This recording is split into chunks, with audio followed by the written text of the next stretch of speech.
আজকে একটা ছোট্ট প্রশ্ন নিয়ে আমাদের আলোচনা। প্রশ্নটা হচ্ছে, মনে করো হঠাৎ আপনার হার্টে কোনো সমস্যা দেখা দিল, কি করবেন? বাসায় বসে থাকবেন?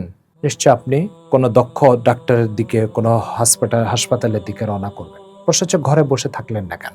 তো আপনি বলবেন যে ঘরে বসে থাকলে কি আর হার্টের সমস্যাটা দূর হয়ে যাবে? কিডনির সমস্যাটা কি ভালো হয়ে যাবে? আমি আপনাকে এর সাথে সম্পর্ক আরেকটা প্রশ্ন করি। আচ্ছা, হার্ট নষ্ট হলে বা কোনো ত্রুটি দেখা দিলে এটাকে ঠিক করা, এটা একটা কাজ। আর হার্ট নতুন করে তৈরি করে, এটা একটা কাজ। দুটো কাজের মধ্যে বড় কাজ কোনটা? নিশ্চয় আপনি বলবেন তৈরি করা বড় কাজ, আর নষ্ট হয়ে গেলে ঠিক করা এটা ছোট কাজ।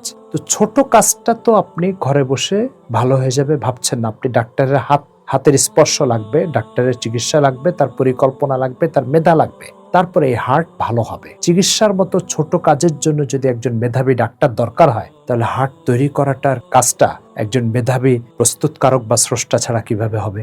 যেমন ধরুন, এই মোবাইলটা নষ্ট হয়ে গেল, আপনি এটা ঠিক করার জন্য একজন, বা মেরামত করার জন্য একজন মেকারের কাছে গেলেন। মেকার এই নষ্ট মোবাইলটা ঠিক করে দিবে।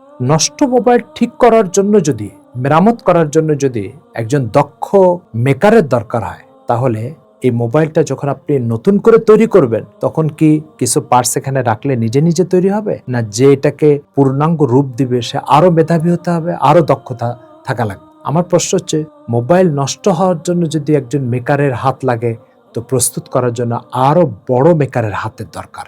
প্রশ্ন হচ্ছে, সেই মেধাবী ডাক্তারটা কে? সেই মেধাবী ডাক্তারটা হচ্ছে মহান আল্লাহ তাআলা।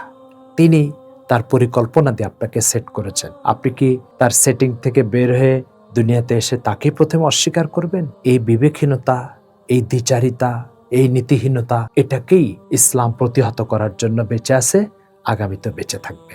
ইসলামের প্রথম ও প্রধান কাজ হচ্ছে পৃথিবীতে মহান আল্লাহ তাআলার অস্তিত্ব নিয়ে বিভ্রান্তি দূর করা, আল্লাহ তাআলার গুণাবলী, দক্ষতা, যোগ্যতা নিয়ে ধোঁয়াশাকে খতম করা, এবং এটা নিয়ে যত নীতিহীনতা তারই জমিনের উপরে বিরাজমান, সেই নীতিহীনতাকে খতম করার জন্য ইসলামের আবির্ভাব।